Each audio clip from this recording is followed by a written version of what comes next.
Since its inception, in the flames of revolution, the United States of America's ethos, at least in theory, has been simple. All men are created equal. While the American government and people have faltered from this maxim on numerous occasions, Americans have always strived to do the best for themselves and their compatriots. But what happens when those in charge are the most morally corrupt among us, using crisis as an excuse to consolidate their power and do whatever's best for them and theirs, rather than the people they were elected to serve? What happens is the Enclave. By the mid-21st century, America was a democracy in name only. Decades of consumerism had led to the country being led by a small cabal of corporations in league with the government's highest executives. Some of these corporations included Westech, Robco, Nuka-Cola, and General Atomics. This deep state within the U.S. government, or the Enclave as they referred to themselves, were the puppet masters of the pre-war U.S., having their claws sunk in to every corner of the nation.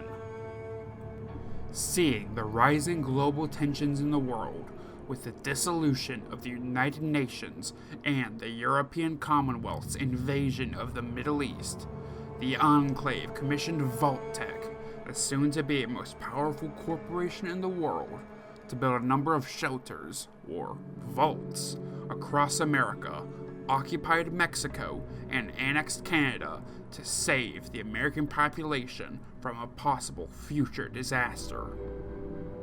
At least, that was the official story. In reality, nowhere near enough vaults were constructed to save even a quarter of America's population, and only 17 of the 122 vaults would even function as advertised. The rest would serve as gruesome experiments, either to inform how the government would act after a world-ending catastrophe, or to satiate the curiosity of America's corporate oligarchs. In 2077, as the war with China continued to escalate, it became clear to the highest echelons of the government that the end was inevitable. Not willing to risk his own life by waiting to evacuate, the president vacated the White House in March without informing the press, relocating to a Poseidon Energy oil rig off the coast of California. The president also removed many of his cabinet members from the cabinet nuclear alarm system, making it so the Attorney General, Speaker of the House, and Secretary of Defense would not get any advance warning of the incoming missiles when they eventually did come. The president's subterfuge was successful, as when the bombs fell on October 23, 2077, the only known cabinet members to make it to safety were the Secretaries of the Interior, the Treasury, and Agriculture, who fled to the bunker under the White Spring Resort in West Virginia. Anyone else who showed up to the bunker without being a member of the Enclave, including members of Congress not admitted into the shadow government, were executed. While the president was safe aboard the Poseidon oil rig, the White Spring was cut off from all other Enclave facilities. The survivors in the White Spring feared they were the last of the Enclave. The Secretary of the Treasury was to be made the next president in lieu of contact from the real president, but the secretary succumbed to radiation sickness on the day the world ended.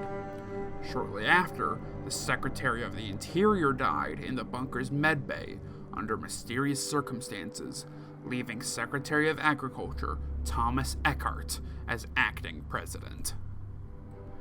Now with his own little enclave under his leadership, Eckhart made his plans clear. The war was not over. Eckhart planned to gain control over Appalachia's automated nuclear silos to continue the war against China, and to do so, he needed to raise the silo's automated DEFCON status. The only way to do so was to trick the system into believing that there was an immediate threat to Appalachia. And so Eckhart released numerous threats to Appalachia. His numbers bolstered by the arrival of Colonel Ellen Santiago and her forces from Washington, D.C., Eckhart ordered his troops to locate anything and everything that could possibly raise the DEFCON level. Production of super mutants in Huntersville was restarted. Liberator robots from the Chinese infiltration base under a food processing plant in Morgantown were released, and, eventually, the terrible Scorch Beasts and the Scorched Plague were engineered. As Eckhart's efforts to destabilize Appalachia continued and became more drastic, many of his officers began reconsidering their situation. Santiago, now a general after the death of her superior, knew that endangering American lives to strike back at an enemy that might not even exist anymore was a step too far, and came out in open opposition to Eckhart. While she was detained briefly by Eckhart's forces, Santiago was swiftly rescued by others distrustful of the secretary. It wasn't long before full-blown conflict broke out in the bunker between those loyal to Eckhart and those loyal to Santiago. This culminated with the rebels attempting to bomb the bunker's multi-operational directions and utility system, or MODUS, destroying many of the AI systems. In order to protect itself, MODUS released a toxic gas into the bunker, killing absolutely everybody inside, making the Appalachian Enclave obsolete. For 15 years, the White Spring and MODUS were cut off from the outside world, with Appalachia slowly dying around them as the Scorch Plague decimated the survivors of West Virginia. It wasn't until the residents of Vault 76 rediscovered the White Spring bunker in 2102 during their search for a way to end the Scorch Beast threat that MODUS was released from his isolation. In exchange for his help gaining access to Appalachia's nuclear silos to destroy the Scorch Beasts and seal the fissure sites they came from, the residents re-established MODUS's connection to the wider wasteland, allowing him to survey the area outside the bunker and contact the Enclave's Kovac Muldoon orbital platform. On the oil rig, operations continued as usual, completely unaware of the White Spring's fate. In their isolation, the Enclave made several technological advancements, such as the step forward from the pre-war prototype XO-1 power armor to the advanced power armor Mark I, or their engineering of talking, intelligent deathclaws. Over the decades, the Enclave watched as the U.S. degraded into a lawless, mutant-filled wasteland. As pale imitations of the old world started to pop up across the wasteland, a new truth became clear to what remained of the government. This wasn't America anymore. This was an infestation of pests that needed to be exterminated. And so, the Enclave began work on what would eventually become the FEV Curling 13. The project, headed by Dr. Charles Curling, used a combination of the forced evolutionary virus recovered from the Mariposa military base and chemicals traded for from the Salvatore crime family of New Reno in exchange for the Enclave's advanced weaponry. The goal of Curling's solution was simple. Once breathed in by anyone not inoculated against it, the solution would induce hemorrhages and eventually a painful death. The Enclave, of course, only planned to inoculate those who they deemed to be non-mutated humans worthy of inheriting the wasteland. That is to say, themselves. The project wasn't without setbacks, however. At Mariposa, the slave labor used to excavate the base was exposed to the FEV, giving them the increased strength and aggression needed to overthrow their captors, forcing the Enclave to abandon their FEV retrieval efforts. One of their agents tasked with overseeing the slave operations was also exposed to the FEV, forcing him to be transported back to the oil rig for experimentation. The Enclave also came into trouble when it came to securing test subjects for their solution. Wanting to secure subjects that had been both sheltered from radiation and exposed to it for generations, the Enclave kidnapped the residents of Vault 13 and the tribal village of Arroyo. In order to cover their tracks, the Enclave left their genetically modified intelligent Deathclaws behind in the vault, hoping their intelligence would make them able to follow their orders to keep people away from the vault. This backfired, though, as their intelligence led the Deathclaws to create their own community within the vault, taking in settlers that stumbled upon the vault. As retribution for their insubordination, the Enclave released another one of their abominations on to the Deathclaw colony. Me, Frank Horrigan, that's who. United States Secret Service. The same Secret Service agent who had been exposed to the FEV at Mariposa had been subjected to further experimentation to increase his muscle mass past that of even a normal super mutant. Fanatically loyal to the Enclave, Horrigan was encased in a specially made suit of power armor and given the sole purpose of serving as the Enclave's enforcer. Horrigan destroyed the Deathclaw colony at Vault 13, decimated a Brotherhood outpost in San Francisco, and served as a bloody assassin to anyone who opposed the Enclave's will. It wasn't long before Curling's project neared completion.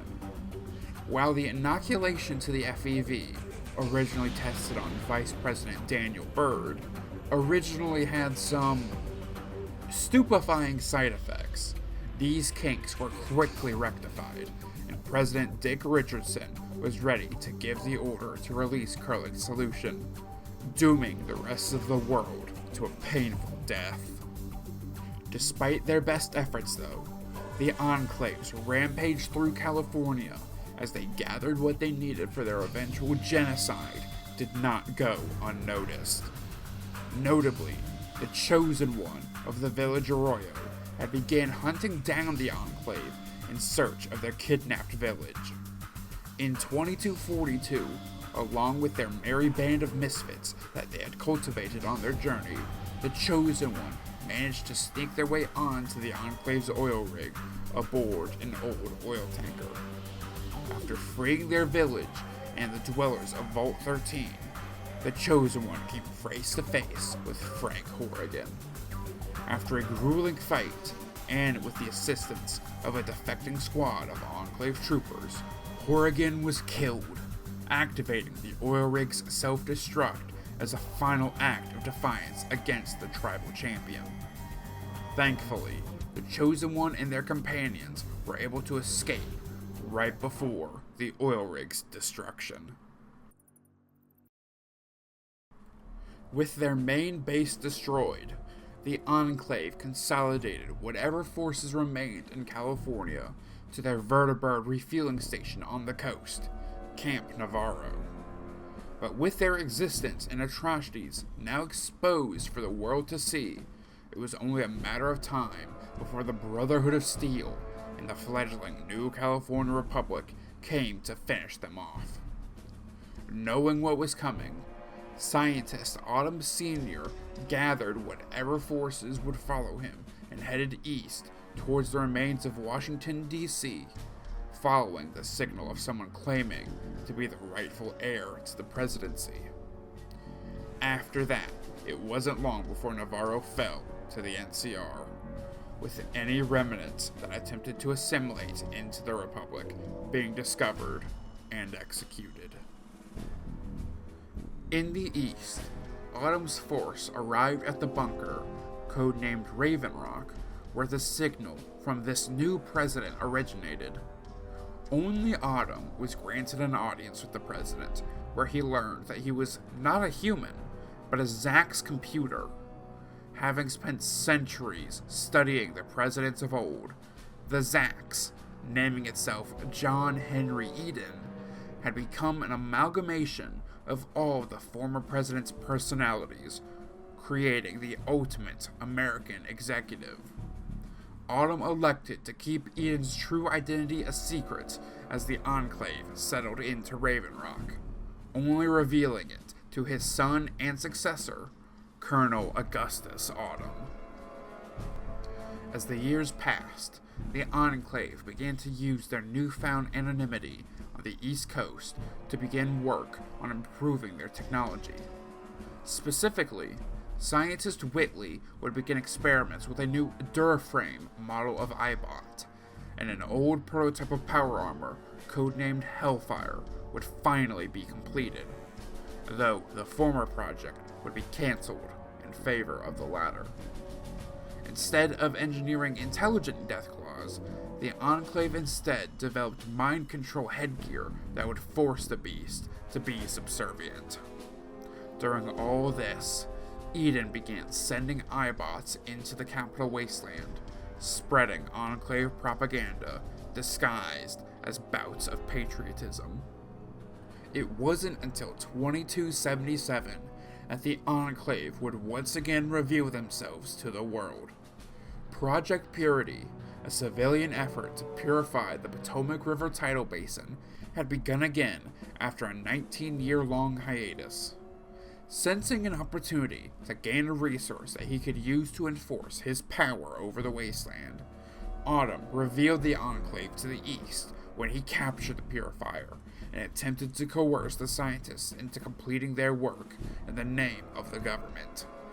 Refusing to work with the Enclave, the head scientist of the project, James, flooded the main chamber of the Purifier with radiation, killing himself and, seemingly, Autumn, allowing the rest of the scientists to escape to the local chapter of the Brotherhood of Steel. Autumn survived, however, allowing him to lead a team into Vault 87 to capture James's child, the Lone Wanderer, as they attempted to escape the vault with its Garden of Eden creation kit, a pre-war terraforming device, and the final piece in the Project Purity puzzle. Bringing the Wanderer back to Raven Rock, their interrogation by Autumn was interrupted by Eden, who had his own plan for the Purifier. Eden wished to continue the Enclave's original plan of total mutant annihilation, with Eden recruiting the Wanderer to inject modified FEV into the Purifier. Autumn, now in direct defiance of Eden, attempted to stop the Wanderer from escaping Raven Rock, but Eden turned the bunker's automated defenses against Autumn's forces, forcing those loyal to Autumn to flee. After escaping Raven Rock, the Lone Wanderer, the Brotherhood, and the newly repaired Liberty Prime assaulted and recaptured the Purifier. Autumn was killed by the Brotherhood's Special Forces unit, Lion's Pride, and the Lone Wanderer did not cave to Eden's demands, allowing the waters of life to flow across the capital wasteland freely. After their defeat at the Purifier, the Enclave went on the defensive. With Raven Rock now destroyed, what remained of the Enclave's command structure retreated to Adams Air Force Base in Maryland. At the battle at the Rockland Tunnel, the Enclave destroyed Liberty Prime using missiles launched from the Bradley Hercules orbital platform. This victory was short-lived, though, as soon thereafter the Brotherhood assaulted Adams AFB and managed to turn the Bradley Hercules against the Enclave, destroying their mobile base crawler and decimating what was left of their command structure in the capital. From here, the Enclave scattered. Some disregarded the American flag, and attempted to live simpler lives as wastelanders. Some, though, still carry on the Enclave's legacy, waiting in silence for their opportunity to make themselves known again.